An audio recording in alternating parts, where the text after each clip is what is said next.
Komið sæl og verið hjartalega velkomin í podcast Frelsiskirkjunnar. Ég heiti Sara Pálsdóttir og hjá mér sitja Einar Gautur Steingrímsson, lögmaður og gegnum frelsaður heittrúaður maður. Og gestur okkar er Björn Leví, fyrrverandi þingmaður Pírata og yfirlýstur trúleysingi að eigin sögn. Markmið með þessum þætti er að Björn Leví frelsist og að skapa umræður dýpstu atriði mannlegrar tilveru eins og Guð, er Guð til, er Guð ekki til, trú, biblíuna og tilgang lífsins og fleiri atriði. Björn Leví, vertu hjartalega velkomin og takk fyrir að koma hérna til okkar. Takk fyrir boðið. Mér langaði kannski að byrja á því að spyrja þig svona þitt samband eða sambandsleysi við Guð eða æðri mátt. Hefurðu alltaf verið trúlaus eða hefurðu einhvern tímann átt trú, áttirðu barnatrú þegar þú varst barn? Ég myndi eiginlega ekki vilja flokka barnatrúna í rauninni sem einhver svona trú, því að maður trúir í rauninni bara foreldrum eða öfum og ömmum sem að segja manni hvernig heimurinn er. Og það er kannski ekki fyrr en maður er svona hálfþvingaður til þess að pæla í því sjálfur. Að maður spyr af hverju, hvernig og svo framvegis. Og ég man sérstaklega eftir því ári eftir ferminguna, presturinn kendi okkur hérna í grunnskóla, kendi okkur kristinfræði þar. Þar sem að ég fekk verðlaun fyrir kristinfræðin og allegræðin og svoleiðis. Kunni þetta drasl alveg fram og tilbaka.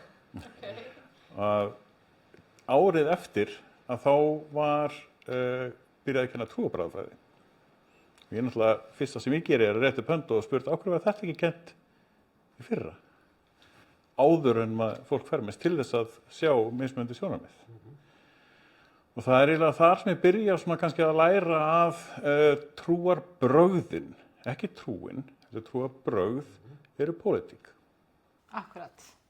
Og var það sem að hafði þig áhrif að þú varst af huga trú eða Guði eða hvað gerist ef að þú segir eins og mér finnst þú gefa í skyn að þú hefur átt þessa barnatrú.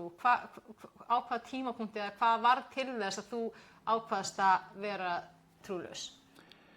Það var í rauninni í kringum ferminguna, þar sem ég man eftir að presturinn bað okkur að skrifa svona lýsingu á því af hverju við værum að fermast. Það var eiginlega þar sem ég byrjaði að hugsa það. Og varði í rauninni bara að vera stoltur hreinskilinn með það og sagði í rauninni að það væri í rauninni einfaldlega vegna þess að þetta yrði ákveðið fjölskyldu bara ættarmót. Og fólk væri að koma þarna út á land, hérna og þaðan á landinu til þess að fara að hitta mig og þetta var í kringum afmæli mitt líka og svoleiðis. Þannig að það var það sem ég sagði. Ekki að það væri í rauninni trúartengt, því að ég komst ekki að þeirri niðurstöðu í þessum pælingum. En presturinn, hann sagði það ekki, já þú ætti nú ekki að þá fermast fyrst að þú ert ekki að gera þetta trúarlega. Hann tók ekki þann pól í hæðina, heldur rauninni bara þú far með öllum hinum. Og þá daga þá var ekki þetta borgarlega fermingarfyrirkomulag komið til. Það var kannski rétt að byrja einhvers staðar hérna á höfuðborgarsvæðinu. Man samt ekki eftir að hafa heyrt það fyrir en eftir á. Þannig að það er svona það sem þetta byrjar. Ég byrjar að spyrja spurninga. Já. Ok, og fannstu þegar þú fórst að spyrja þessara spurninga, varstu leitandi, varstu að kafa ofan í þetta, varstu að leita að Guði, reyna að finna Jesú, hvernig var þessi háttað hjá þér? Ég hafði alls konar spurningar af alls konar upplifunum. Ég hef upplifað svona déjà vu, svona tilfinningar og talið mig sjá drauga og alls konar svoleiðis, einhvers konar yfirnáttúruleg fyrirbæri og svo framvegis sem ég kunni ekkert að útskýra. En ég fann aldrei svar á því af hverju ein útskýringin væri eitthvað betri en önnur. Þannig að af hverju ætti ég að taka þessari útskýringu trúarlegri frekar heldur en hinni, því það var í rauninni ekki svar heldur eitthvað sem manni var kennt sem krakka að segja ekki bara sem svar við spurningu. Meinar það útskýringu, þú meinar útskýring biblíunnar það á hver Guð er eða að Guð sé til?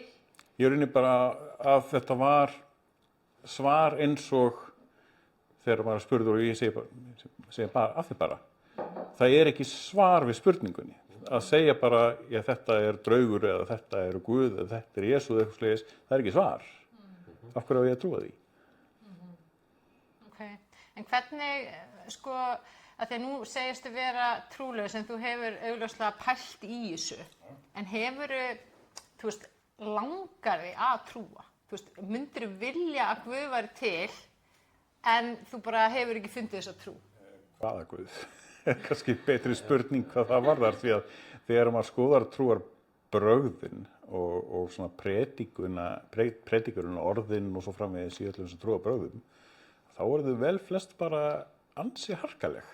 Ég hef ekkert rosalega mikinn áhuga á að fylgja einhverjum trúar brögðum, í rauninni trúar pólitík sem að kvittar upp á þrælahald eða heljarvist eða einhvers konar svoleiðis hótanir það að ef þú hagar þér ekki þá brennur þú í helviti til eilíðar. Mér finnst það ekki gott.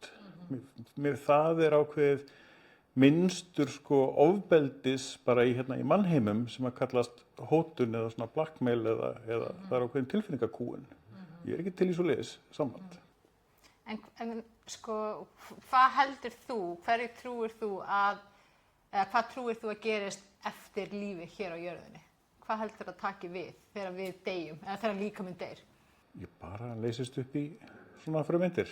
Ok, en hvað meinar það sálin? Að trúir því að þú sért með sál eða hafi sál? Pældi því í mjög langan tíma og held mögulega að það var eitthvað svoleiðis, en ég hef enga ástæðu til þess að halda að sé eitthvað svoleiðis. Ég meina það skiptir í rauninni ekki máli hvort ég haldi það eða ekki, því að ef það er svoleiðis þá bara gerist það.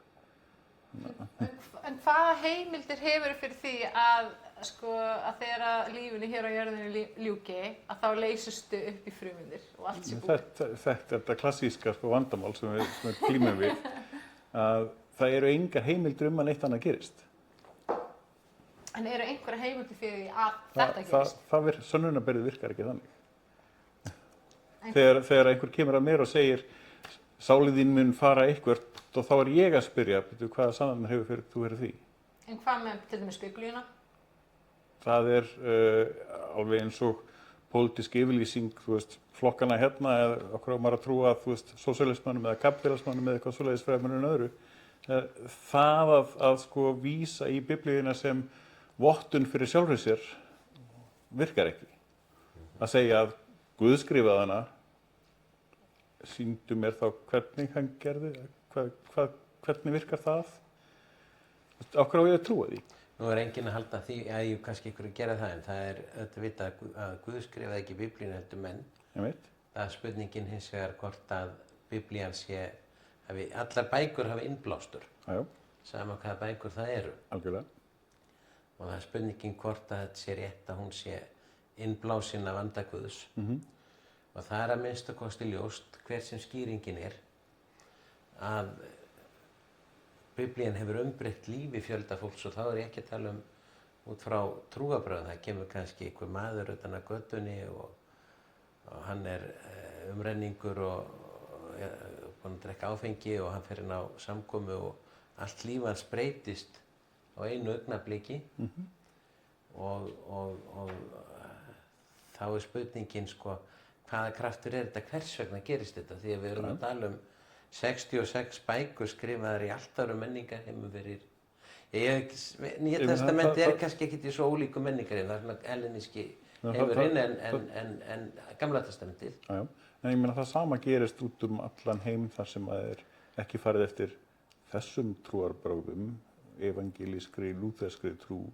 Það er líka í kaþólskri trú sem að er vildið þarna milli, það er líka í hindúisma og búddisma og allstaðar upplifir fólk þessa sömu, ég var að segja það, frelsun. Ég finnst áhugavert að pæla í frá hverju við verðum að frelsa fólk hins vegar. Ég þekki ekki svo mikið hvernig upplifun fólks er í öðrum trúarbrögðum Þetta er bara þessi mannlega tenging sem að fólk leitar yfirleitt að og sumir finna náttúrulega bara í söfnuði þar sem að fólk er að gera eitthvað sem að því finnst vera merkilegt og þá því hvort það sé að með sameiginlegt áhugamálum spil eða... Já, en það sem ég hef, það sem er að maður skoðar vakningarhreyfingar frá svona 20. öld og 21. Kristilega sko. Ég ger nú ekki neitt mun á kirkjudeildið. Fyrir mér er þetta bara kristin trú, bara einn trú sko. Mismunandi sjónarmið á því, vissulega. En hérna, ég er ekki að neita því að kristin trú getur verið trúarbrögð en kjarninn í henni það ekki sko. Af því að kjarninn í kristinni trú þetta að þú velur að Jesús sé drottinn í þínu lífi og þá tilheyrir hans ríki, þetta er svona bara svo sækjum ríkisborgarétt, þú bara ferð hann. Og eftir það,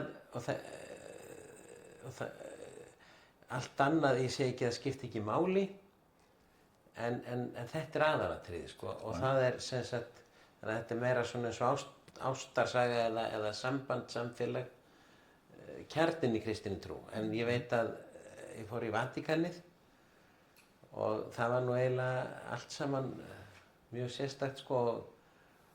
Þar sá maður trúarbrögðin algjörlega í algleymingi. Og allt annarri mynd og víða til dæmis á Spáni og Ítalíu eru þetta rosalegar hallir sem kirkjunnar eru. Það er rosalegur íburður. En maður skilur það af því að það í rauninni verið að presentera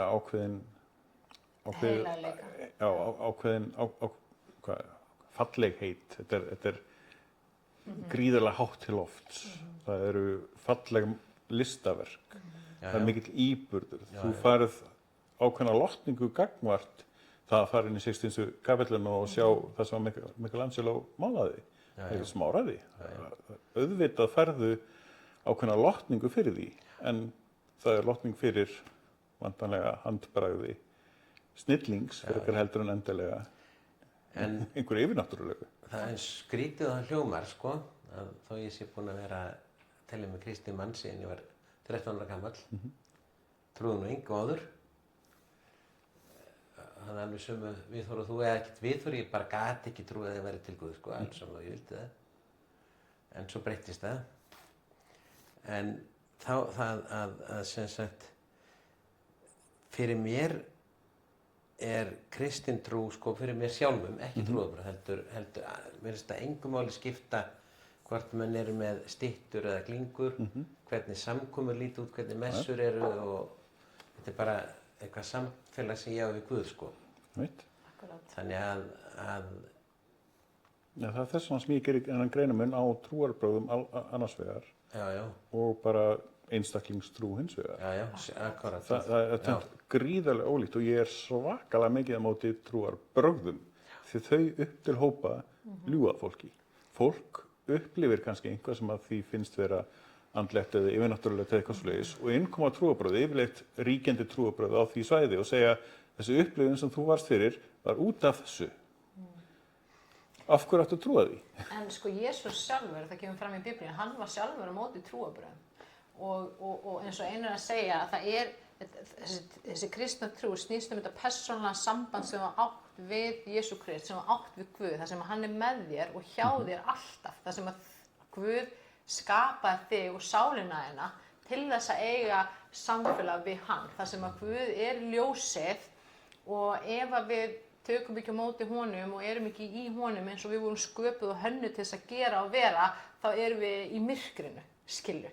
Og það þegar verið að tala að frelsun sálna sem að ég trúi að sé æðsta markmið Guðs að alla sálir frelsist, að það er þetta sem Einar var að segja, að þegar við trúum í hjartanu að Jesús er Guð og við játum með munninum og það er val, að þá kemur andi Guðs inn í andan okkar, við erum sál og andi, við erum með lífsanda og endurfæðir hann og þannig verðum við Guðs börn og þannig fáum við inngönguna inn í Guðs ríkið og það er frum tilgangur mannkyns með því að vera hérna á jörðinni, það er að stíga þetta skref til þess að við getum komist inn í Guðsríkið þegar lífi hérna á jörðinni er búið. Af því að þetta líf hér, sálin okkar er eilíf, þetta líf hér er bara eitt pínlítið sandkorn í allri eilínu og Guð er að horfa á þig og mig og sérstaklega alla þá sem hafa ekki stigið þetta skref og hann er með plan fyrir hverju og eina sál til að frelsast af því að hann sagði að sálin þín er dýrmætari heldur en allur auður heimsins. Að sálin er svo dýrmæt og svo mikilvæg og skiptir Guð svo miklu máli að hann er tilbúinn að eyða heilum þjóðum eða heilum löndum, þar að segja, til þess að bjarga sálinni þinni. Og það hluti af því af hverju Guð stundum birtist í Biblíunni sem svona óbúslega harður og harkalegur og allir þessi ósköp og áföll dynja yfir, en það hluti af þessu æðsta plani Guðs. Og það gaman að nefna það að sko svona kveikjan að þessu spjalli var þegar við vorum að tala saman á samfélagsmiðlum einmitt Guð og trú. Og að því að sko ég var ekki trúð. Ég var yfirlýstu trúleysingi og bara gekk fram þannig og ég var eina af þeim fyrstu sem einmitt fermdust borgaralega. Af því að þegar ég átti að fara að fermast og ég mætti þarna og það var bara verið að segja Guð skapaði heim, ég bara gat ekki trúa þessu og ég bara vildi ekki hlusta á þetta. Ég vildi ekki hlusta á prestana og ég sagði eftir ég var búin að fara 1 eða 2 skipti í fermingarfræði þá sagði ég bara, þú veist, þið verið að finna einhverja aðra leið. Mér langar samt að hafa veislu, ég vil fá allan peninginn. Og þá fóru þau og skoðuðu þetta og þá kom í ljós að það var hægt að fermast borgaralega. En síðan verði ég fyrir þeirri reynslu fyrst að byrja að trúa á öðrum átt í gegnum A-samtökin af því ég var bara að deyja úr alkoholisma og A-samtökin byggja því að við þurfum að finna tengingu við öðrum átt, hvernig sem við skilgreinum það. Og þá fór ég að nota bænina í fyrsta skipti á ævinni og þá upplifði ég breytingu innan með mér. Og þá upplifði ég einhverja nærveru og ég upplifði að bænin var að virka. Og svo í framhald af því að þá fer ég að stunda hugleiðslu og bæn og þá allt í einu mætir Jesús mér. Ég trúði ekki einu sinni að Jesús væri til. Ég trúði ekki einu sinni að hann hefði verið til. Hann hefði verið til og gengið á jörðinni. Ég hafði aldrei lesið í Biblíunni. Og eftir ég var fyrir þessari reynslu þar sem ég bara sá hann og hann snerti hjarta mitt og tók í höndina mína og ég bara grét og grét að þá byrjaði ég að trúa á hann. Og síðan þá hef ég fylgt honum og það liði mörg ár frá því að þetta gerðist þar til að ég fór til dæmis fyrst í kirkju.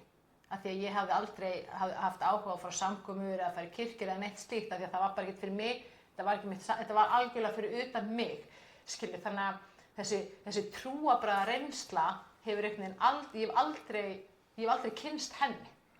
Það sem ég hef kynnst, það þetta persónulega nána samfélag við hann sem að byggir á trú. Hvað þá að gera með þessi trúarbrögð? Til hvað störfum við þau? Sko trúarbrögð þetta mjög merkilegt og ég hef ekki farið öllum tímanum í það en þetta ég hef mikið áhuga á þessu sko.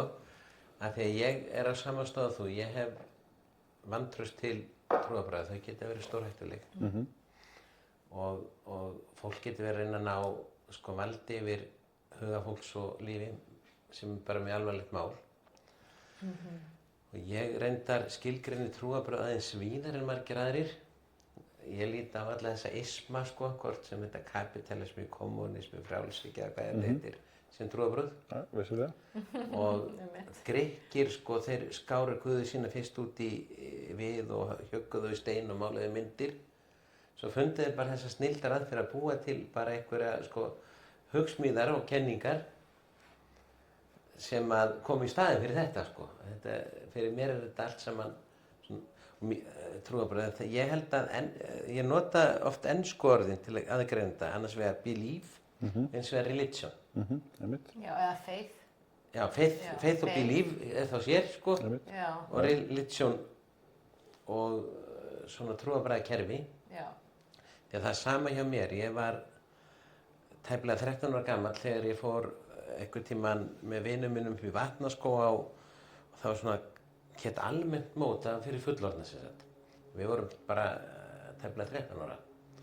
Við fórum þannig til að vera á bátunum og leika okkur og svona og fórum á samkomur sem voru haldnar. En svo fyrir áhyggjan annars þá endaði ég á að fara á síðustu samkomuna. Og ég hafði aldrei farið á svona stund áður.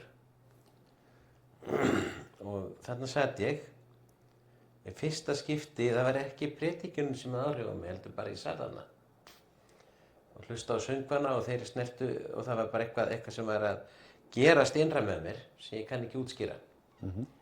Og ég segi bara, skildi þetta vera satt og það var ekki það sem var verið að segja við mig, heldur að það væri til Guð. Og svo segi ég bara á ég að gera það og ég að gera það og ég hef aldrei heyrt hvað þetta var sem ég ætti að gera og það var ekki umræðin á samkomunni. Svo segi ég já. Og þá var bara eins og himinin hefði opnast og ég eignaðist lifandi samfélag, ekki bara í Guð, heldur Jesú.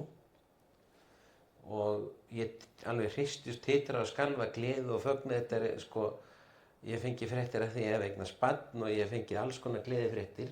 En þetta, þú getur tekið þetta og lagt það margfaldað með 10. Það sé upplifið þarna. Miklu meira. Og já, en þetta var alveg rosalega og ég, á þeirri stundu efaðist eitt Guð.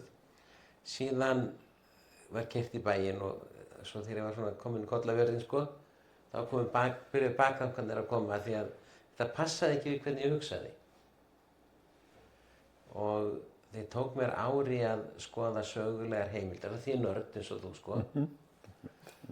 Og það kom mér á óvart hvað þeir voru áreiðanlegar og trúverðugar. Bæði atriði sem varða sögulegar heimildir en líka þessi trúverðleiki sko, sem að stafri þetta ekki hetjusögur eða sjálfsupphafningar í Nýja testamentinu. Sagt frá öllum breyskleikum fólks og allt það sko. Fólk alveg eins. Já, það var ekki... Það er oft sagt að sagan endurtaki sig, en það er ekki sagt því að bara fólk alltaf eins. Fólk alltaf eins, sko, og þá svona fór ég að róast með það. Það var annars vegar, það var svo mikið misgengi með þessi upplýði og því sem rökhyggjan sagði mér, sko, en þá svona kom staðinn sátt á milli, sko, og síðan hef ég átt mína trú. Mér finnst alltaf mjög merkilegt að fólk finnir sig knúið til þess að koma fólki yfir á sína trú. Trúarbrögð, ég skil það er, þú veist, það er pólitík. En þú veist, fólk sem að upplifir sína persónulegu trú og sannfæringu þarf endilega að sannfæra aðra það. Er það ekki... Mér finnst það pínum ósagnarkennt ef þetta á að vera eitthvað sem maður þarf að finna með sjálfum sér. Ég skil nákvæmlega hvað þetta meina. En rótin er ekki að maður hafi þörf fyrir að sannfæra aðra. Ég hef enga þörf fyrir það. Nei, veit. En það er það sem er kennt í öllum trúarbrögðum. Já. En það sem að, en þegar ég er búinn að opna fjársjóðskistu og það er nóg til handa öllum, þá vil ég segja farið í fjársjóðskistuna, nóg til handa þeir líka. Þú getur fengið að eignast þarna eitthvað sem er verðmætt. Og svo líka, til þess að svara þessari spurningu. Það sama. Já, en það er að eignast lifandi samfélag, sko. Af því að þegar þú tekur á móti Jesú og þú byrjar að byggja upp þetta samband, þetta persónulega samband við Guð og þú byrjar að kynnast Guði og þú byrjar að átta á að Guð er kærleikur, Guð er friður, Guð er ljósi, Guð er frelsi, Guð er lækning, Guð er allt þetta fallega góða, heilbrigða, stórkostlega sem við viljum öðlast. Og þetta persónulega samband sem átt við Jesú Krist, að þú byrjar að elska Guð svo mikið og þú byrjar að meðtaka hans kærleika til þín og Guð byrjar að deila með þér tilfinningum sínum, áætlunum sínum. Guð er með plan og áætlun fyrir hverja einustu sál. Hann er með plan og áætlun fyrir þitt líf, fyrir mitt líf, fyrir hans líf, fyrir líf allra. Og hann byrjar að deila með manni sko, hvaða er sem að skiptir hann máli. Og það og ég trúi því að ég sagði á hann að æðsta plana alla sálir frelsist til þess að engin sál týnist í myrkrinu og þá vill maður taka þátt í því, og þá vill maður hjálpa til við að koma þessum sálum inn í Guðs ríki að þegar í hvert skipti sem að sál frelsast, það segir í Biblíunni að það er fögnur á himnum og það fagnar Guð og allir englarnir í himnaríki yfir því. Og ef þú bara ímyndaðir, að því að núna, ef við tölum bara vísindin hafa sýnt fram að það allt er orka, ekki satt? Bara ef þú tekur atómin og klífur þau niður í svona smæstu einingar, þá er það svona orku Við erum enn að átta okkur á því, en já. Já, ok. Og ef þú ímyndaðir bara að Guð sé bara ljósið sem er sterkasta, fallegasta, heilbrigðasta orka sem til sem skapaði heiminn og heiminin og jörðina og skapaði sáliðan okkar.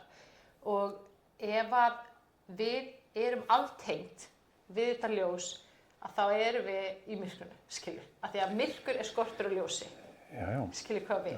Og hluti af því að frelsast að fá inngöngu inn í að vera í þessu eilífa ljósi sem eftir Og það sem Guð vill að sálir okkar frelsið svo við getum öðlast eilíft líf í hans ríki sem er ljósi hans.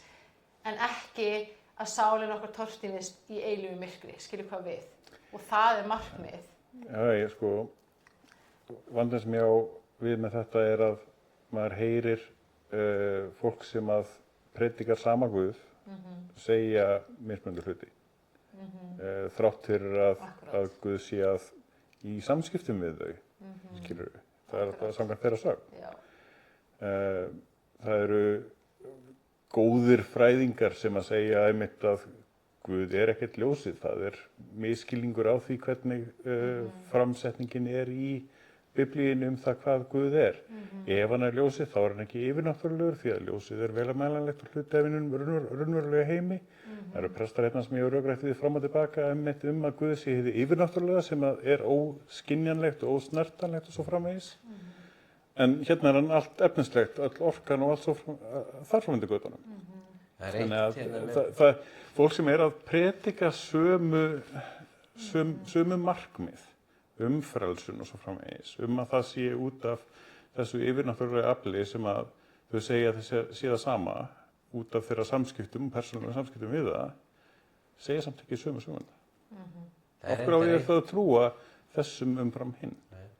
En þetta eitt þegar þetta velta fyrir guðfræðinni, að ég ætla ekki að fara djúpt ofan í það, en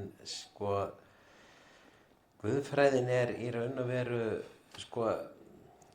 gyðingdómurinn sem kristindómurinn upprunnin í, hann byggist á opinberun, samfélagi og slíkum hlutum og hefur mjög lítið með það að gera sem að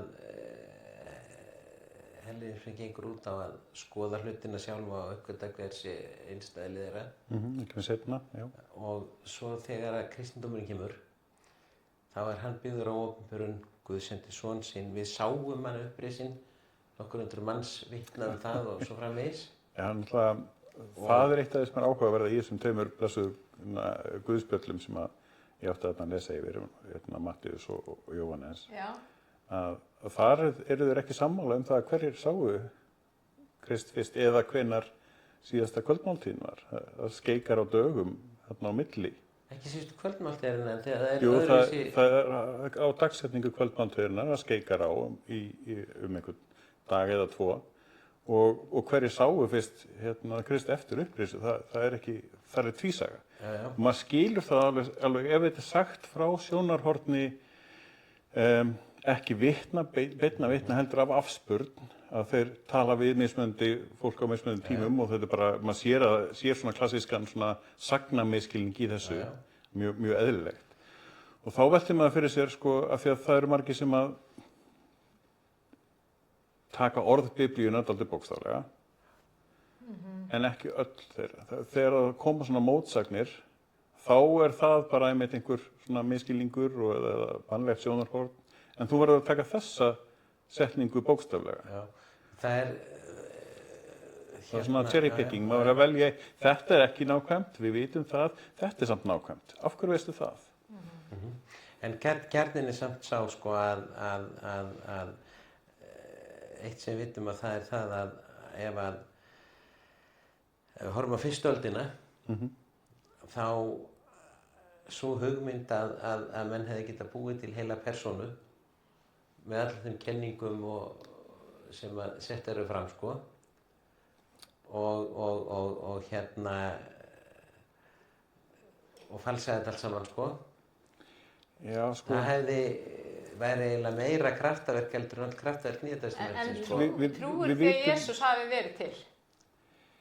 Við vitum ekki með beinum hætti, bara af afspurn að hann hafi verið til. Við vitum ekkert endilega að allar þessar sögur sem eru sagðar sé endilega af sömu persónu. Við vitum það að þær sögur og það kraftaverk og ýmislegt svoleiðis sem að Jesú hafa gert eru sömu kraftaverk og eru ætluð ýmsum öðrum fyrr í mannkynssögunni, í trúarfræðisögunni. Eins og hverju? Ég ekki með upptelningu á því. Það auðvelt að finna það á netinu að finna bergmál í rauninni það hvernig mér finnst áhugaverð til dæmis þegar maður pælir í hátíðum. Nú vitum við öll hvenær Kristur á að hafa fæðst.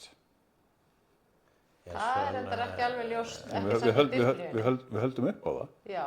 Á mjög ákveðnum degi. Það er nú vitað sko að það var einhverjum 3-4 árum fyrir sko og ekki vitað dagsetningin sko. Einmitt, en við höldum upp á það mjög ákveðnum degi. Það var þegar kristni stálu jólunum frá Nákvæmlega. Og sama kemur með páskana. Við vitum nákvæmlega hvernig hann var krossfestur, samt ekki, það er misvísandi í Guðspjöllunum hvað Ef við vitum árið, það er. Ef við vissum árið, þá getum við vitað upp á dag hvernig það var. Af því að páskarnir bara Já, ekki tunglinu. því að þetta er sem sagt fyrsti sunnudagur eftir fyrsta fælla tungl eftir vorjafndægur, föstudagurinn undan því. Ég kann ekki alveg gyðinglega útreikningin sko þegar alltaf Já, en þá vitum við nákvæmlega dagsetninguna, en við höldum það ekki á nákvæmlega dagsetninguna. Nei.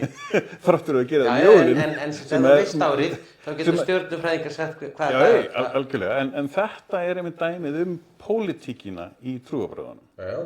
Ætlunin er að taka og yfirskrifa þá þær venjur sem voru áður og að koma með nýjar tilvísanir á þeim hátíðistilefnum í staðinn. Ég get bara sagt þér það, þetta er Og það, mér finnst það ekki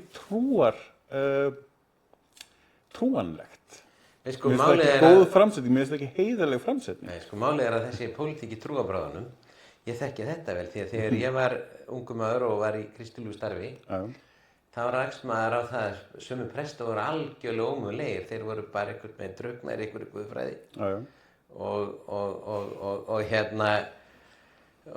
við vorum að reyna starfinu á þjóðkirkjunum og það var eiginlega bara ekki hægt út af þessu sem þú ert að segja. Þessari pólitík. Já, bara menn voru Láttu mig þekkja hana. og einhvern tíma var einhver félagi minn að tala við prest sko.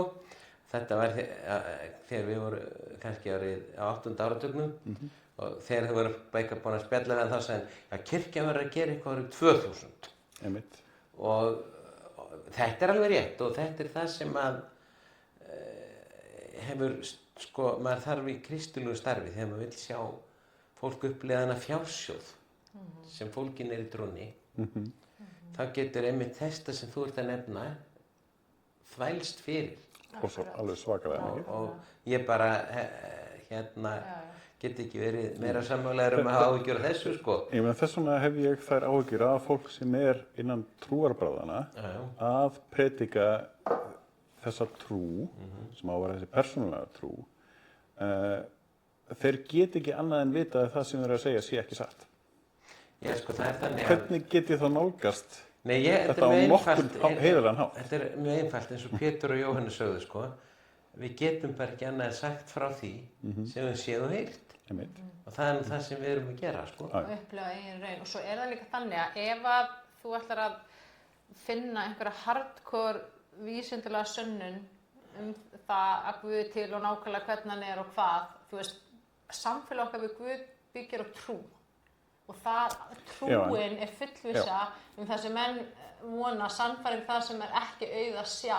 Þú veist, trú situr í hjartanu og trú er ákvörðun og trú er val en ekki nú er ég búin að fá fullkomna sönnun og hér er skýrsla sem sýnir fram á það. Algjörlega, skilur hvað við? Algjörlega, en þegar mér er sagt að hérna er vera, yfirnáttúruleg vera eða vera sem steig niður til jarðar og framkvæmdi alls konar kraftaverk og svo framvegis og segir að ég einhvern veginn að haga lífi mínu miðað við það sem að svo yfirnáttúrulega vera tilur sig vita best allra þá spyr ég augljóslega af hverju ég trúa þér þegar þú segir mér það.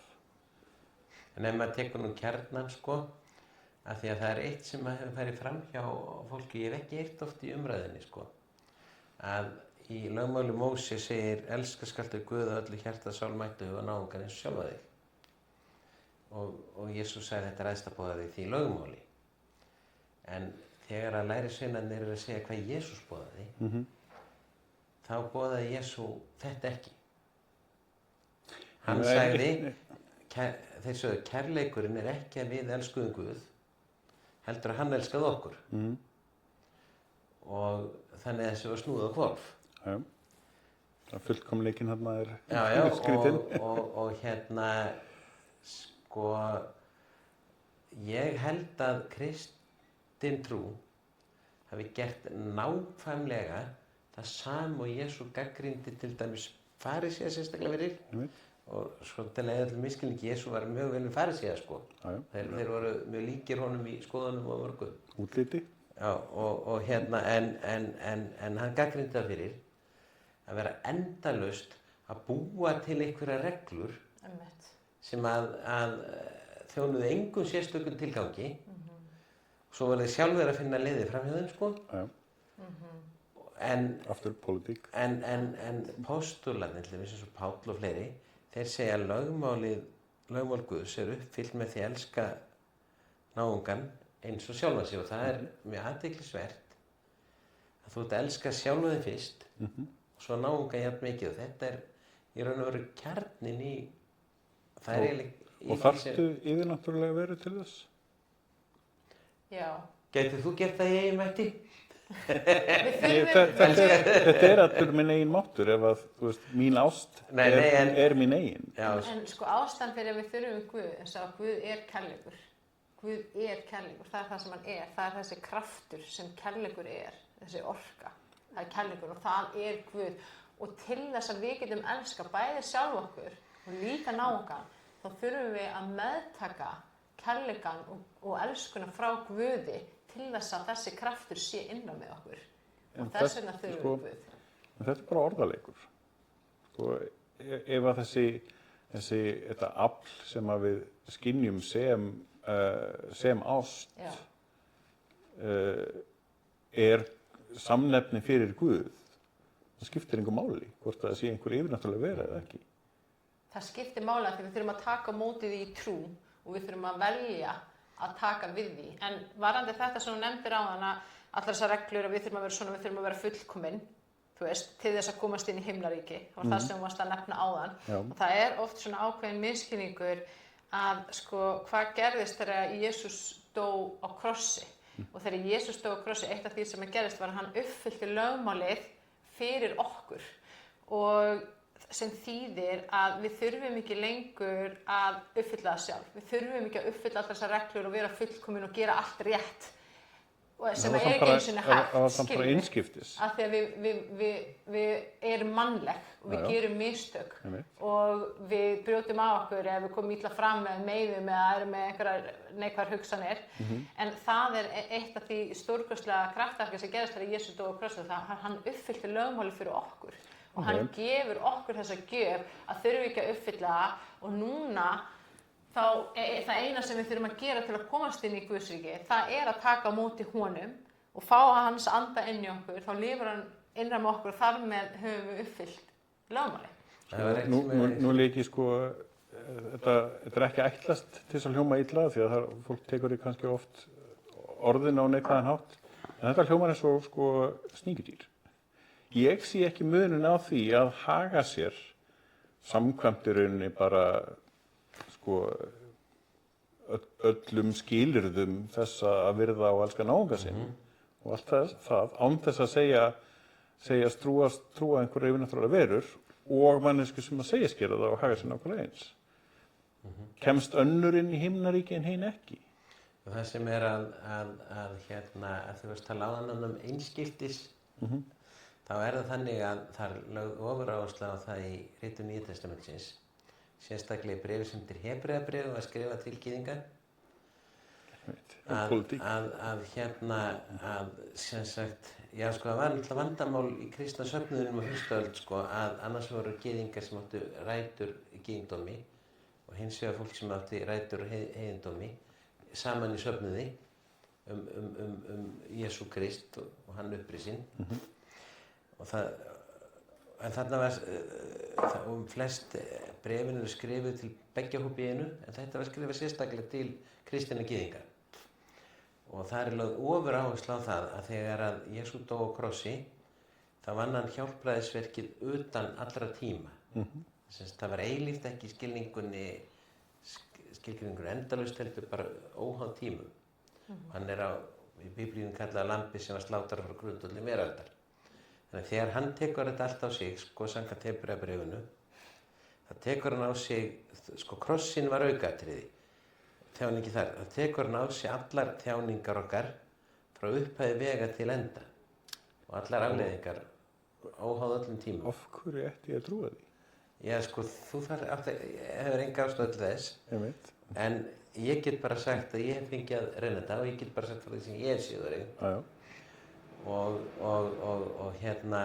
ég upplýði þetta áður en ég fór að lesa Biblíuna og það leið ár þangað til ég fór að segja einhverja samkomur. Og þannig ég get bara deilt því. Já, já. Svo, og ég get sagt að allt þetta sé að segja það svínvirkar, svo getur þú haft þína skoðunar á því af hverju. Já, bara, ég efast ekkert um það og á sama tíma held ég að þú hefðir upplifað nákvæmlega sama árangur í öllum öðrum trúalegu menningarsamfélögum. Sko það er dálítið mikill munur sko á trúarbrögðum en allavega sko trúarbrögð er gagnvart mér sko svolítið fjarri mér þeir sem eru sko mikið í trúarbrögðum og lingrin og öllu sko þeir kalla fólkin sem er lágkirkjumenn sko eitthvað orð sem þýðir að mér er svo innilega sama umbúðirnar. Eina innihaldi fyrir mér er bara það sem ég fekk að reyna þegar tæplega 13 ára gamall og annað í raun og veru eru bara umbúðir fyrir mér sko. Eitt af því sem mér finnst áhugaverðast í til dæmis boðorðum 10 er að boðorðið að þú skulir ekki hafa neina aðra guði heldur en Guð. Sem að ég skil ekki öðru sér heldur en sem viðurkenning að það séu aðrir guðir. Það er ákveðin ástæða fyrir þessu þegar að... Það í sjálfu sér er mjög áhugavert. En þó þessi margar erfiðar spurningar sem ég fæ sem er auðvitað svara þessari sko. Því að það er þannig að Ísraelsmenn ólust upp í Egyptalandi sem guðni skiptu hundruðum eða þúsundum og þegar að þeir fara út af Egyptalandi þá eru þeir bara með það í huga að þeirra Guð sé bara einn af mörgum. Og það er ekki þannig að þeir hafa haft einhverja sko opinberun Guð og hver hann er. Ef maður skoðar Gamla testamentið þá bætir alltaf í eftir því sem ritunum fjölgar og tíminn líður. Ég gera sinn Guð mikilvægari heldur. Já, og á þessum tíma mjög skiljanlegt. Á þessum tíma þá trúðum menn á einn Guð af mörgum. Svo líður tíminn og þá fara menn að boða það að þessi Guð sé eini sanni. Auðvitað, pólitík. Já, pólitík og vilt sko, en í öllu falli sko Móse hefur kannski trúið því að þetta hefur verið eini raunverulegi Guð og en þannig er það bara að sko með sannleikann, það bætir í hann. Sko, nú eru þið bæði lögmenn og þekkir lögræðisregluna mjög vel. Hún er tiltölulega nýtt fyrirbæri. Hún er ekkert svo gömul í mannkynssögunni og möguleikinn á að framfylgja henni er í rauninni tiltölulega nýlegt fyrirbæri líka með dómstólum og einhverja sem framfylgir lögreglur og þess að þar.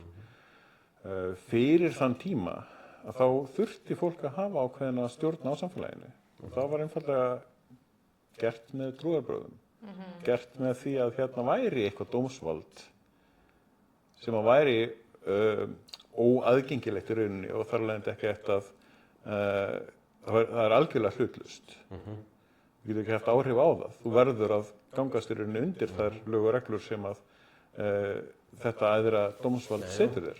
Og þetta er bara þróun í rauninni á því hvernig við reynum að skipuleggja stór og flókin samfélög sem að áður hefur safnarar og veiðimenn samfélög, þá þurftu við ekkert á því að halda. Þá eru guðar í stokkum steinum, skiljanlega. Það er guð veiðinnar og þess áttar. Þetta er mjög mannlega tengt samfélagunum og hvernig þau þróast. Þannig að þegar þau stækka þarna eftir landbúnaðarbyltinguna og þá verður erfiðara að hafa stjórn á stærri ættbálkum upp á það að gera. Og það endurspeglar í því hvernig við búum til lögin. Gamla testamentið til dæmis er í rauninni ekkert annað heldur en bara lagatexti. Þú átt að haga þér Mósebækurnar ekki, en aðra, þriðju, fjórðu og fimmtu ekki. Jú, í rauninni þessum hóðurinn 10 koma fram og þú veist, hvernig fólk á að halda þræla og þess að sko. Þetta er, ef þú tekur sko Hávamál og Gamla testamentið hlið við hlið, þá er þetta í rauninni mjög svipað, hvernig áttu að koma fram við gesti, þetta er ekkert ólíkt. Þetta er uppskrift af því hvernig þú átt að haga þér í samfélagi við annað fólk. En það er bara sett einhver æðri máttarvöld sem að ræða þig til í rauninni hlýðinni gagnvart þessum reglum, alveg eins og við erum með lögræðisreglum núna. Þetta er alveg sem í Móselögin, sko, að þetta er yfirgripsmesta löggjöf fornaldar, sko, því að það er ekki bara... Allavega svona sko, yfir af þú getur fundið eitthvað sem að þú finnur líka í Hammurabi, þarna var hagfræði, til dæmis eins og þú þekkir sem fyrrandi þingmaður að skattleggja góðæri til að segja fyrir hallarísárum og það var heilbrigðislöggjöf hvernig þetta fórna dýrum. Hvaða tíma að borða á svo framvegis? Já, þú veist, ef þú tekur nútíma vísindi, þá bara er þetta skrifa einhverju sem að kunna umgangast bakteríur. Algjörlega. Og það er... Eða kunnu þau ekki, þannig bara slepptu því að borða svín af því að það er bara stór hættulegt. Líka sko, hvenær mönnur óhreinni var ekki neikvætt orð sko þá, heldur það þurfti að fara út fyrir herbúðnar, þó sér í rennandi vatni og láta sólina skína á sig að koma út sólabróðaljósið, sem eins og teknuðar í heitapotinu hjá mér, til að drepa bakteríur. Og... Þetta er bara svona húsráð. Já, en þetta var gríðarlega yfirgripsmikil löggjöf. Rosalega. Þetta er samansafnað verið í mörgum kynslóðum af reynslu af því að vinna með bara náttúrulega. Já, og þannig að þetta er alveg klárt, sko. En svo höfum við skáldsögur, við höfum dæmisögur, við höfum annála, sem er eiginlega eina almennilega sagnfræðin í Biblíunni. Konungabækur og krónungabækurnar. Sko, Spátumsbækur. Það er eitt sem ég langar að nefna þegar þú segir að þarna sé verið að hræða fólk til þess að hegða sér með hótunum, til þess að hegða sér á einhvern ákveðinn máta, annars muni hvað? Sálin brenni í helvíti. Er það sem að... Meðal annars. Já, en hvað ef að þetta er ekki hræðslu áræður og hótanir, hvað ef þetta er aðstoð og leiðbeiningar og viðvörun fyrir fólk til þess að hjálpa því að eiga heilbrigt líf og síðan til þess að koma í veg fyrir að sálin er að tortíðast í eilífu myrkri. Hvað ef það er satt? Sko, nú er Biblían mest selda bók í heimi og hefur verið, sko, ég veit ekki, bara í 100 ára, skilju, hún er alltaf okkur í einasta ári mest selda bókin í öllum heiminum. Það eru milljarðar manna sem að trúa á Jesú Krist. Rámar í að það hefur verið önnur bók sem hefur verið meira seld núna nýlega af því að það er komin stafræn, sem sagt. Biblía. Nei, ekki bara Biblía, heldur bara stafræn sko útgáfa á bókum. Sem að Biblían er síður seldið mitt núna því hún er bara aðgengileg. Það er einmitt búið að vera aukast. Salan á Biblíunni, á físísku Biblíunni. Já, hún er bara ekki tíma að bara mannfjöldi sem er þeim meiri núna en það var áður. Og það eru sko milljarðar manna sem að trúa á Jesú Krist og hundruður, þúsundir milljónar sem að lesa Biblíuna og hafa upplifað umbreytingu á sínu lífi í gegnum það að lesa í Biblíunni, trúa því að Jesús var til, reis upp, trúa á eilífa lífið, skilurðu. Þú veist, finnst þér ekkert svona svartsýnt að trúa því að þú hafir ekki sál, þú veist, og að það sé engin tilgangur með neinu, skilur, af hverju erum við þá til? Af hverju erum við hérna á jörðinni ef að það er engin tilgangur og hvernig gerðist það? Erum við bara einhver svona afleiðing af einhverjum svona röð, af einhverjum slysum, af einhverju þróun, skilur, hvernig kemur þetta heim og saman í þínu hjarta ef að fyrst að þú trúir í að sé ekki... Einfalda svarið við þessu er bara já, en sem sagt, mér finnst áhugavert einmitt að það sé talað hótununa, þess nú byrjaði hérna aðeins á og af því að það átti nú að vera Guð sem skapaði heiminn, þá skapaði hann væntanlega alla þessa þjáningu sem þú þarft að gangi í gegnum ef þú gengst ekki undir þessu lögmál og þessa hegðun sem tekur ekki hann í hjartaðið og svo framvegis. Þannig að hann býr til þjáninguna sem hann hótar síðan fólki með. Ekki satt? Nei, þetta er ekki svoleiðis, sko. Nú er þess að bjó hann ekki til heiminn. Jú. Einmitt, þá hlýtur hann hafa búið þetta til líka. Biblían reynda talar þetta sem fallna sköpun, sko, Já, sem að Guð er að endurreisa já, og en það sem er að Þannig að hann er ekki almáttugur. sko hann er almáttur en hann gaf okkur frjálsan vilja. Já, já. Og hann vill að við notum hennan frjálsa vilja til að velja hann. En það sem að hefur gerst og ástæðan Sem fyrir þennan Guð af mörgum, þeir eru í samkeppni. Sko það er þannig að ef ég spurði að hvort að Guð sé almáttugur, Einmitt. að þá svara ég alltaf nei og segi að því að Guð gaf okkur frjálsan Hann er vilja, almáttugur. þá er hann búinn að takmarka sig, sko. af því að hann gefur okkur frjálsan vilja og það sem að gerist er að guðleysið kemur, þá kemur myrkrið. Þjáningin og áföllin Hverjum frelsustu við þá frá? Ofbeldið, það er myrkur, kærleikur, friður, frelsi, Ef hann gefur okkur frjálsan ljós. vilja, Já. Hann elskar til þess að meðal annars velja ekki þennan Guð frekar heldur en annan Guð. Nei. Ef að við Hvernig viljum frelsumst við að þá velja það ef sálina við okkar, hættum að velja frjálsan vilja og göngast undir henni planið, Jó, segjum að séu til... þá notum við okkar frjálsa vilja til að velja hans vilja. en þá frelsumst við ekki. Þá samþykjum við að, ok, þú hefur rétt fyrir þér. En segjum sem svo að það er með einhvern sjúkdóm og þú ert með 10 lyf hérna á borðinu og 1 virkar Já, og einhver bendir þér á lyfi sem virkar, það þýðir ekkert að segja við hann að þú sért að tróða þín skoðun upp á mig. Tryggið kannski að þau virka öll. Já, ef þau virka öll, En þú veist ekki sko hvert virkar raunni fyrir þig persónulega betur heldur en önnur. Því að það er alveg lyf eins og við þekkjum núna, hvernig þau eru búin til eru jafnvel sko gena tengd þér. Já, það til. Og það er, við vitum að það er munur á sem sagt lyfjum hvað var það karla og konur, hvað var það líffræði að gera. Lyf eru mikið til prófuð á karlmönnum og hafa síðan allt önnur áhrif á konur. Þannig að þegar við fáum þetta val, hérna er einn af mörgum sem að hann búðar ákveðin sannleika og sannfæringu og þegar við undirgöngumst hans vilja, hans yfirnáttúrulega almáttuga vilja, þá að sjálfsögðu dettum við inn í það plan, af því að hann er vantilega með það afl til þess að gera það.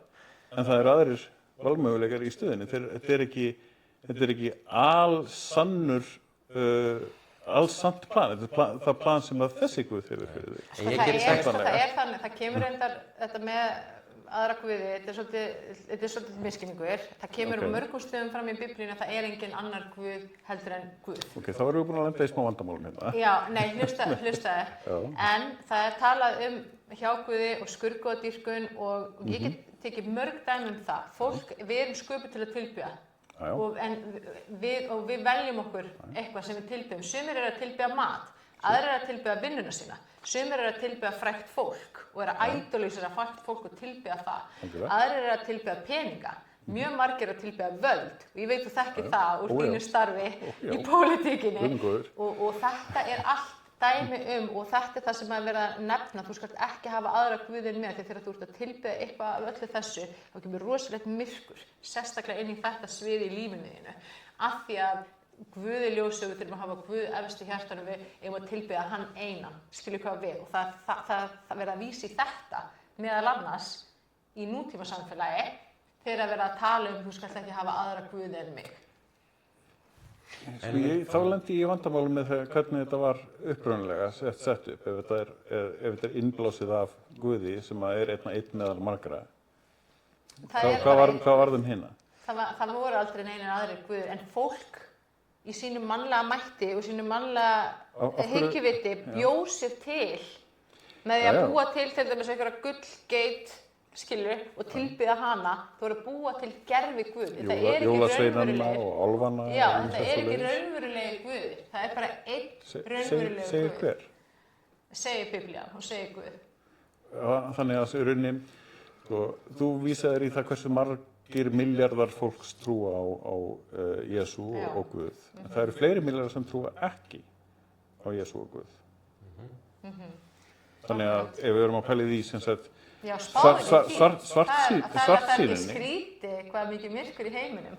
En mér langar... Ég meina, þetta er smá rökvilla í gangi, því að þetta er eins og einhver sem segir ég fæ 33% atkvæða og ég með meirihluta af því að þá eru færri sem kussu alla hina flokkana, skilur við, af því að allir hinir flokkarnir fengur bara 10%, ég er stærstur og þá ræði mestu, það virkar ekki þannig því að hinn 67% eru stærri hluti. Kannski eru þið ekki alveg sammála allt, þau eru alltaf sammála að þú hafa rangt fyrir þið. En það er eitt sem ég langar alveg rosalega að spyrja það, bara einskeri forvitni, að sem sagt, bara hvort að þú hefur skoðun á því, eða látir það liggja miklu hluti eða trúir því, en við séum bara eitthvað svona umhverfislið, sko. Það er að segja að það hefur orðið bara eitthvað sprenging fyrir einhverjum milljörðum ára síðan, sem er reyndar ekki nokkra sekúndur og það er komið að sprengingja náttúrulega upp að þessi eitt, sko.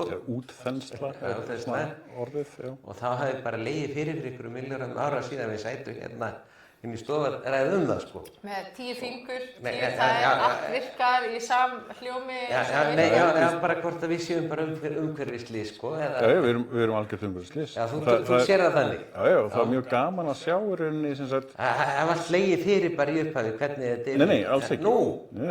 Þannig virkar slys ekki. Ef það er uppskrift af því. Ef það er eitthvað sprenging, sko. Já.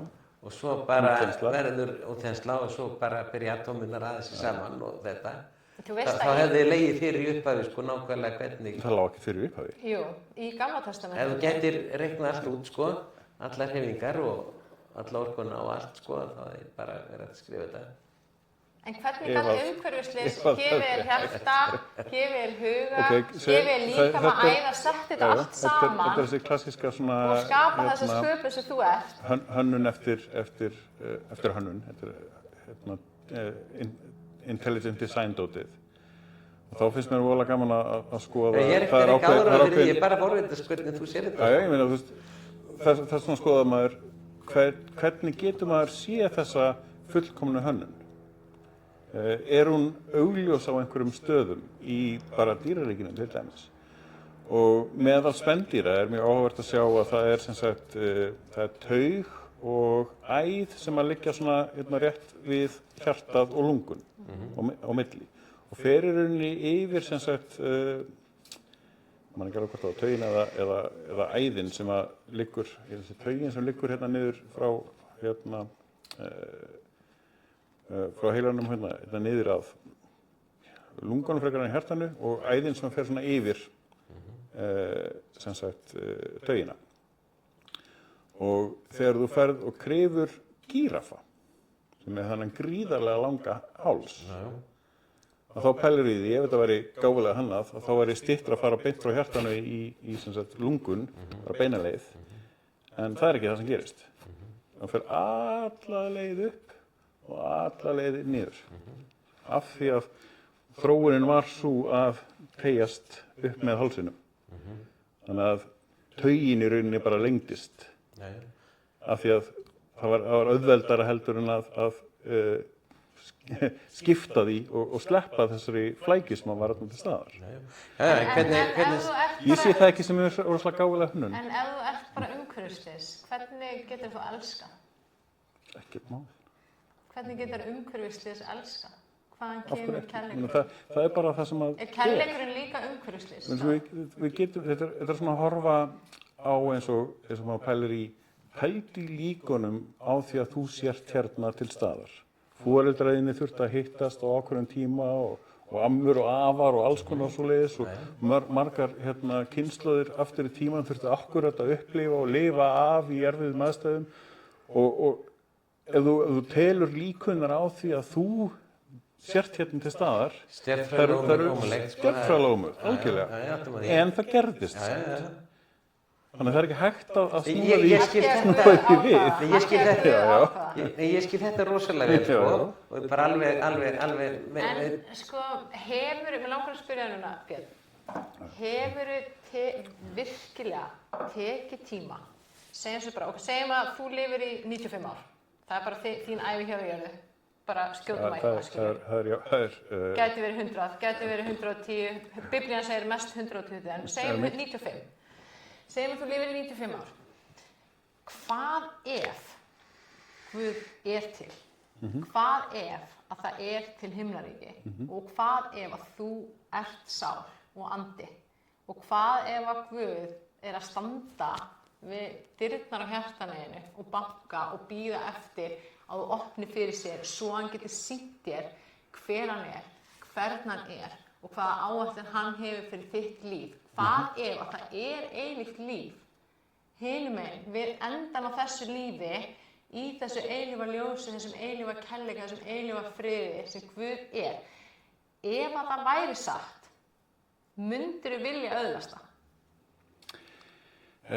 Skiptir ekki máli. Ég sé óþægilegu spurningur á sama tíma. Hvað með krakkana sem að fá hvítblæði þegar þau eru unga börn? Já. Fá aldrei tækifæri til þess einu sinni að móta þá hugsun að taka við þessari blessun til þess að komast inn í henni. Þarna koma einu mikilvægur hlut. Það er þetta að Biblían segir frá því hvernig við getum öðlast þetta. Ég öðlast þetta í því hversu rosalegur heimurinn En það er ekkert sem segir að... Ég þarf ekki að segja að þessi gnægt sem við horfum hérna upp á þessar billjónir stjarna sem við getum hort á, sé einhver, að ég þurfi einhverja yfirnáttúrulega veru til þess að... Aftur að koma að þessari spurningu, þegar ég var að spyrja ef þetta væri satt, myndirðu vilja öðlast og þú sagði það skiptir ekki máli. Finnst þér ekki skipta máli að eftir að þínu lífi lýkur hérna, þetta er stutt líf sem við eigum hérna á jörðinni, hvort að sálin þín og þú og þínir allir þeir sem þú elskar fari inn í þetta stórkostlega himnaríki Guðs eða inn í eilíft myrkur. Finnst þér það ekki skipta máli? Það sem mér finnst skipta máli hvað það varðar er fólkið sem er að reyna að telja með trúum að þetta sé eitthvað sem er til án þess að það hafi nokkuð fyrir sér nema bara eigin skoðanir. Biblíuna, við höfum orð Það er ekki ég er búin að vera að segja þetta sé bara skrifað af mönnum. Það er líka sem við fengið að reyna sjálf. Og hún er innblásin af Guði. Og sem sagt sama eða annað fólk upplifir sömu tilfinningar í annarri trú og skynjar það sem með aðrar tengingar. Af hverju hafa þau rangt fyrir sér með þær upplifanir en þið hafið rétt fyrir ykkur? En nú ertu búin að fara fram hjá því að svara spurningunni, en ég ætla að koma með framhaldsspurningu til þín. Ég reyna að svara spurningum, mér finnst þetta að vera að svara spurningunum, mér finnst það ekki skipta máli út af þessu. Ég sé það sem mér finnst vera að ljúga að mér. Mér finnst það óþægilegt. Ég vil ekki hlusta á svoleiðis rök. Meinar það sem ég er að segja núna? Að það sé til einhver himnaríki og yfirnáttúrulega vera og svo framvegis. Já, en nú erum við að taka svona hypothetically, ef það væri til, skilur. Ef að þetta væri, segjum bara þetta væri sannleikurinn, bara, þú veist. Ef að þannig væri bara veröldin, skilur.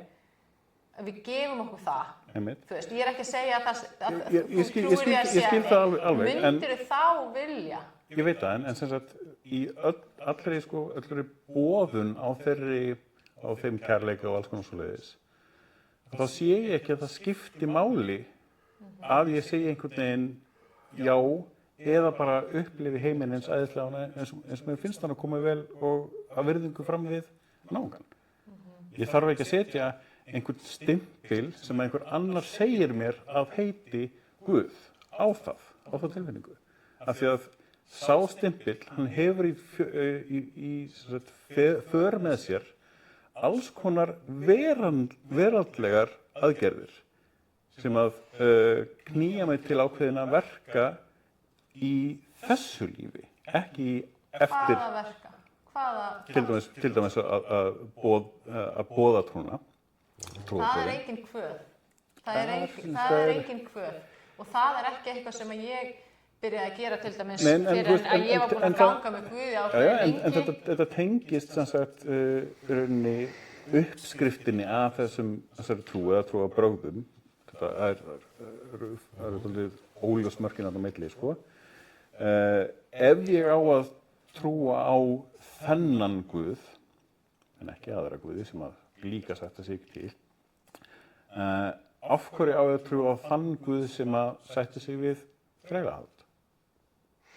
Nú er það þannig í Bara- biblíunni, bara svo sorry. tekja fram sko, Já. að ef þú ert að vísa til reglna í Mósebóklögum þrælahald, þá sem sagt er það þannig að mennirnir þeir eru þannig að þú ræður nú gert við og ekki Guð heldur og það kemur alltaf skýrt fram í biblíunni.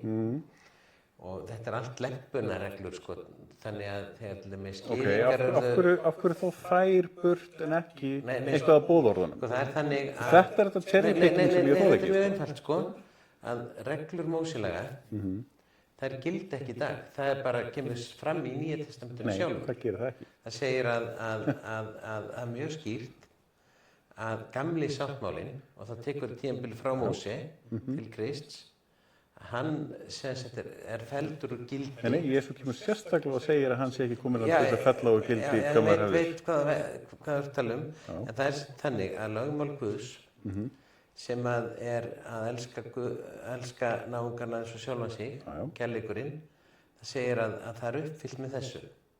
En hann segir, hann uppfyllti það sjálfur með lífi sínu, starfi og dauða. Algjörlega. En ef þú lest til dæmis eins og Galatabréfið sko, þar sem Páll útskýrir þetta mjög vel, það tekur það svona skipulega fyrir og frá svona lagalegu sjónarhorni, þá er hann alveg skýr á því að sem sagt, það sem gerðist, öll lögin frá Móse til Krist,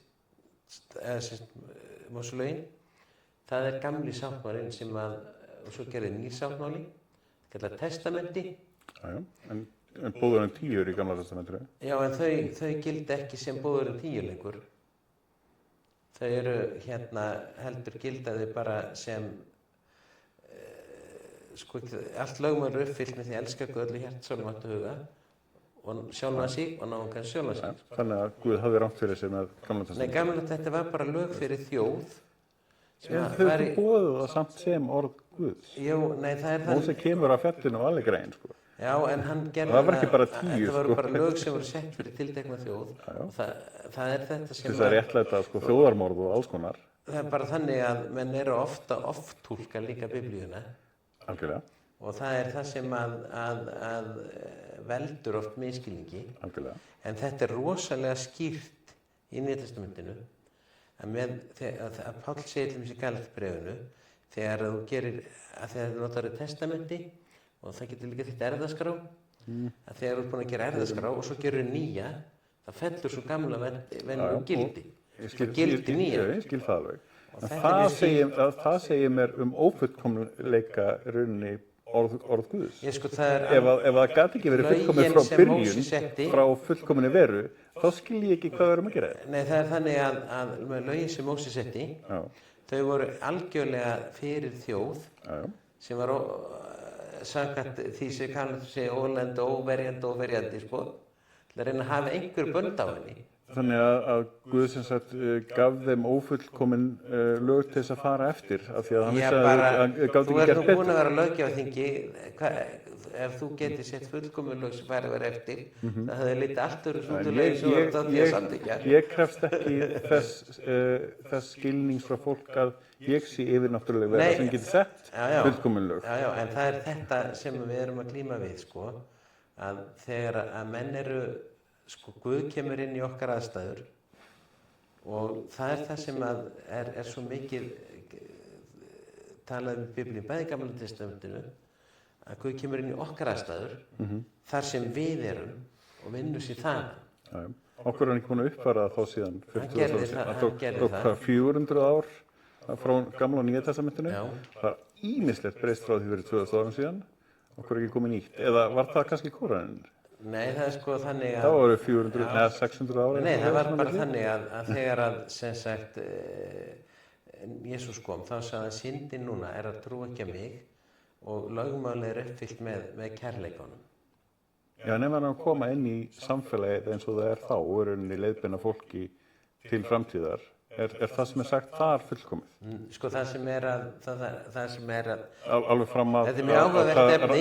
Rapture-dótinu. Þetta er mjög áhugavert efni, sko, en til þess að það taki ekki ólangan tími það, þá ég get alveg svarað um spurningunni, sko, að það gengur út á það að þegar þú lest bréfin til dæmis, þá eru þau skrifið til staðbundin að safna á ákveðin tíma. Þegar þú lest bréf til safnaðana, þá þarftu og það er bara ákveðin aðferðafræði sem menn þurfa að reyna að nota, að gera mun á því hvað er svona algildur sannleikur sem er fyrir alla tíma og hvað er fyrir tiltekinn söfnuð. Og ég tek skemmtilega dæmi sem ég sé og hef stundum tekið. Það er þegar að Páll skrifaði til kóruntumanna að konur ætti að þegja á safnaðarsamkomu. Ef það heyrði ekki, þá geta þau bara spurt mennina sem þeir kemur heim. Og þetta er eitthvað svona allsherjar misskilningur sem þetta versiðu valdið. Vegna þess að konurnar sátu aftar en karlmennir og heyrðu ekki. Þannig var bara skipanin, sko. Og þá fóru þær náttúrulega að tala saman. Það myndi ég gera. Þær höfðu ekki iPhone, sko, til að fara í með hann. Og svo ef þær vildi vita hvað fór fram og hefði ekki heyrt það, hvort það spurt það sem sátu framar. En út frá þessu komu kenningar að konur mætti ekki vera prestar, mætti ekki vera biskupar og það er mjög áríðandi að Biblíunni er ekki ætlað að vera svona eins og handbókur í þvottavél þar sem allt er bara, þar sem hönnuðurinn gefur alveg formúlurnar. Af hverju ættu þá að gera hana handbók lífs okkar? Af því að við getum dregið út úr henni ákveðina kjarna sem skipta öllu máli. En við þurfum bara að passa okkur á því að Biblían er að því leyti til eins og Jesú Kristus sem var fullkominn venjulegur maður en líka guðleg vera. Amen. Og Biblían er skrifið af mismunandi mönnum. Sumar bækurnar urðu til á mörgum kynslóðum. Ég þarf ekki siðferðislegan yfirnáttúrulega veru til þess að fylgja siðferðislegum boðskap. Það sigur þurfa að þið halda. Já. En ég bara segja að það er visst vandamál. Það er þegar menn eru að ofttúlka Biblíuna. Það er þannig. Líka vantúlka. Vantúlka og ofttúlka og ef við förum, ég hef búin að lesa Biblíuna í marga áratugi, ef maður passa sig ofttúlkan ekki, þá opnast líka nýjar vittir í að skoða það sem hún er að segja. Veistu að þú sért að túlka hana þá rétt eða ekki? Ég get ekki vitað það fyrir víst en það er enda þannig að hún er að því leyti til auðveld að þegar maður er búin að lesa marga bækur í henni, þá er svo auðvelt að bera saman og jafnvel þó að spanni mismunandi tíma, þá eru seinni bækurnar undir áhrifum fyrri bókanna og Þetta finna nokkurn veginn réttlætingu fyrir öllu í Biblíunni eins og hún leggur sig. Fólk í gegnum tíðina hefur einmitt fundið, til dæmis með þrælahaldi í Suðurríkjunum í Bandaríkjunum og þar var Biblían notuð sem rök fyrir því að þrælahald væri ég veit ekki hvort þú vissir. Ég veit það, algjörlega. Hver hefur rétt fyrir sér með túlkunum? Það er heilagur andi og það sem gerist þegar við öðlumst heilagan anda innra með okkur, heilagur andi verður partur af okkur þegar við endurfæðumst. Þá fáum við heilagan anda frá Guði og Guð er speki, Guð er viska og það er andi frá Guði sem þetta er. Og með þessari speki og þessari visku getum við túlkað orð Guðs og það er til dæmis rosalega erfitt fyrir ófrelsaðan mann sem hefur ekki fengið endurfæddan anda frá Guði, sem ætlar að lesa orðið af því að það verður svo takmarkaður skilningur og þetta þvælist allt innan með manni, en þegar við tökum á móti þessum anda Guðs, þá fáum við speki Guðs og visku Guðs og þá fáum við líka opinberun frá Guði og þá byrjum við að skilja og lesa. Og ekki fundið það. Nei, já, en hefur þú gert það? Það skiptir engu máli. Jú, ég vil vita það. Ég bauð þér hingað því að mér langaði að ræða við þig og fá að kynnast þér betur og það var loka spurningin til að... Bara enga þörf fyrir að gera það því að mér líður bara mjög vel með hvernig lífið er og heimurinn er. En hvað ef að það er leyndardómur þarna úti, hvað ef að það stórkostlegasta og fallegasta og besta sem til er þessi Guð, þessi æðri máttur eða hvað þú vilt kalla hann, skilurðu, og hvað ef að þú ert að missa af því með þessari afstöðu þinni og nú langar mér bara að verpa þessi spurningu fram. Ef að hann getur ekki tekið mér eins og ég þá þarf ég ekki að gera neitt. Það er að segja mér að taka einhvern heilagan anda eða eitthvað slíðis inn í mig. það er eitthvað sem ég þarf að gera. Já, en það er ekki einhver svona aðgerð, það er bara ein bæn, skilur. Það er bara ein bæn og þá kemur andi Guðs inn í andan endurfæðan og þá færðu kærleika Guðs, visku Guðs, frið Guðs, frelsi Guðs, allt þetta fallega, góða og heilbra ljósi byrjar að starfa innan með þér og þá færðu líka þessa visku, þessa speki og það er auðveldara fyrir þig að lesa í orðinu, þú byrjar að finna fyrir nærveru hans, þú byrjar að skynja hann og þú byrjar að þekkja hann. Og það hefur ekkert með trúarbrögð að gera, það hefur bara með þetta persónulega samband þitt við aðrir mátt að sko til þess að þetta geti gerst, þá þarf maður að stíga þetta skref og fara með þessa bæn. Gerði ég það sem þetta rangan hátt? Það er sem þetta allir þeir sem að reyndu að leita að þessu funduð ekki á rangan hátt? Nei, en ég trúi, nú er ég bara að segja það sem ég trúi því að Guð er með köllun fyrir lífið þitt og hann er með áætlun fyrir lífið þitt og það og hluti af þú getur verið með áætlun fyrir lífið mitt skilur eða mamma mín ég er ekki með áætlun fyrir lífið þitt nei en hlusta á mig hluti af því er ofta við förum í gegnum ákveðu ferðalag og nú ert þú að segja okkur ég er búin að leita hans, ég fann hann ekki en það sem mig langaði að varpa fram er værirðu tilbúin að gera aðra tilraun. Það er það sem mig langar að varpa fram. Ég sé enga ástæðu til þess, þar af leiðandi nei. En værirðu til í núna, þegar við ljúkum þessum þætti, að biðja með okkur eina bæn? Til hvers? Sko eins og með svo margt annað að þá á ég erfitt með að samþykkja eitthvað sem ég veit ekki hvað er. Ok, ég skal segja nákvæmlega hvað gerist í þessari bæn. Að þegar að við förum með þessa bæn, þetta er bæn sem heitir frelsisbæn, og þegar við förum með þessa bæn, að þá kemur andi Guðs inn í hjartað, inn í andan þinn og gefur nýjan anda sem er fæddur á honum. Og þá öðlastu þetta eilífa líf sem ég var að tala þá öðlastu þessa speki, þessa visku, þennan kærleika og þennan frið inn í andan og í framhald af því, þá byrjar að finna sterkt fyrir hans nærveru og bara upplifa hann, skilur. Og þá hefur ennþá val. Viljið það ekki, það er ennþá þitt val, skilur. Þannig að ef það gerist ekki... Það gerist. Ég kann ekki við þessa skuldbindingu. Heyrðu, þá kannski næst, en ekki í þetta skipti, en við bara þökkum Birni Leví kærlega fyrir að koma í þáttinn til okkar. Þetta var mjög áhugavert og skemmtilegt spjall og við vonumst til þess að hitta hann aftur seinna til að ræða þetta ennþá dýpra og í ennþá meiri þaula. Takk fyrir og Guð blessi þig. Já, nei takk. Ég segi þetta alltaf þegar fólk hnerrar og það segir Guð blessi mig og segir nei takk. Fólk er bara, ha?